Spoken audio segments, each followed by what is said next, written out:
आपल्यासोबत मनसेचे आमदार राजू पाटील आहेत। राजू सर, एकूण जर बघितलं तर शरद पवार यांनी एक विश्वास व्यक्त केलेला आहे की विधानसभेमध्ये 225 जागा महाविकास आघाडी जिंकेल, काय वाटतं? आता पवार साहेब त्यांचा अभ्यास काय आहे खूप, आणि सध्या ती जातीपातीत लावालावी चालू आहे, त्या अनुषंगाने त्यांनी काय सर्वे केला असेल।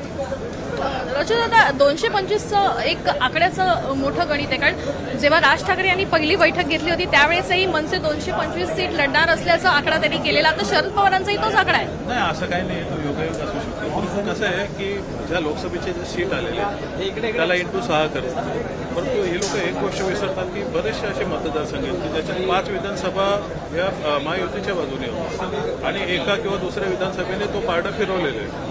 त्यामुळे याची गणितं आता काही असली तरी विधानसभा ही वेगळ्या मुद्द्यांवर लढवली जाते, वेगळं त्याचं एक टाईप असतो। त्यामुळे मला नाही वाटत की विधानसभा निवडणूक ही लोकसभेसारखीच। दुसरा असा प्रश्न आहे की आता विधान परिषद निवडणुका आहेत आणि प्रत्येकाचं लक्ष खरं तुमच्याकडे लागलेलं आहे की महायुतीमध्ये राज ठाकरे जेव्हा मोदी आले होते तेव्हा मोदींना सपोर्ट म्हणून राज ठाकरे व्यासपीठावर दिसून आले होते, पण मनसेचा नक्की सपोर्ट कोण आला? नाही, यावेळेस कसं आहे, मागच्या वेळेस पण मागे 3-4 झाली विधान परिषदेची किंवा राज्यसभेची, त्यावेळेस मान्य राजसाहेबांना महायुतीकडनं विचारणा झाली होती आणि त्याप्रमाणे त्यांनी आदेश दिले होते। मला आत्तापर्यंत तरी अजून असे काही आदेश आलेले नाही आहेत यावेळेस। दुसरा असा प्रश्न आहे की शिक्षण विभागामध्ये सध्या मोठे घोटाळे होत असल्याचा आरोप होतोय। जवळपास 79 करोड रुपयाचा एक कॉन्ट्रॅक्ट जे आहे स्मार्ट रूम बनवण्यासंदर्भात, शाळेय स्मार्ट रूम, तर त्याचं कॉन्ट्रॅक्ट ज्या ठेकेदाराला दिलं होतं त्याने कागदपत्रांची पूर्तता वेळेत केली नाही, नियम धाब्यावर बसवले, असा थेट आरोप होतो।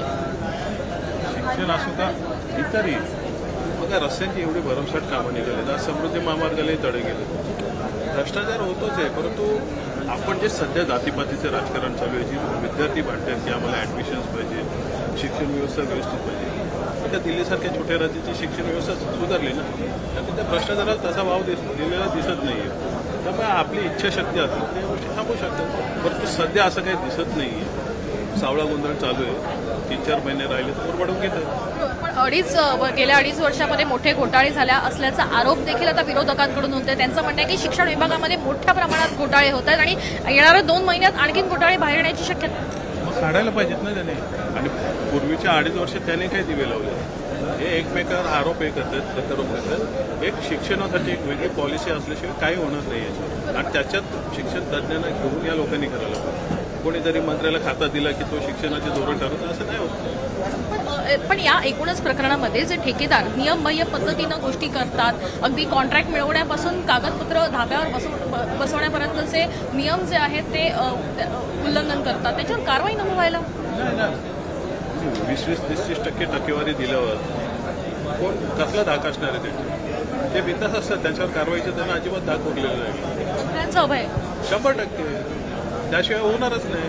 नाहीतर अशांना ब्लॅकलिस्टेड करा, त्यांची कारवाई करा, ते पण होताना दिसत नाही। एक शेवटचा प्रश्न विचारते, नरेंद्र मोदी यांचं बीकेसी मधलं जे पोस्टर आहे त्याच्यावर काळी शाई फेकल्याचा प्रकार समोर आलेला आहे, नाही, अत्यंत गंभीर प्रकार आहे। शेवटी जे आपल्या देशाचे पंतप्रधान आहेत आणि असा प्रकार निर्णय आहे, आम्ही त्याचा निषेध करतो। धन्यवाद आमच्याशी बातचीत केल्याबद्दल। तर आपण बघतोय की या ठिकाणी जे आहे ते राजू पाटील यांनी स्पष्ट केलेलं आहे की शालेय प्रकरणामध्ये जर घोटाळे होत असेल तर निश्चितच त्याच्यावर कारवाई व्हायला पाहिजे, आणि त्यांनी थेट आरोपही केला आहे की मंत्र्यांचं त्या गोष्टीला जे आहे ते अवैध देखील असल्याचं दिसून आलेलं आहे। त्यामुळे गणेश वैदेही काणेकर, साम टीव्ही न्यूज, मुंबई। देश विदेशातील प्रत्येक घडामोडींचे लाईव्ह अपडेट मिळवण्यासाठी आता साम टीव्हीच्या सर्व सोशल मीडिया प्लॅटफॉर्मला लाईक, फॉलो आणि सबस्क्राईब करा।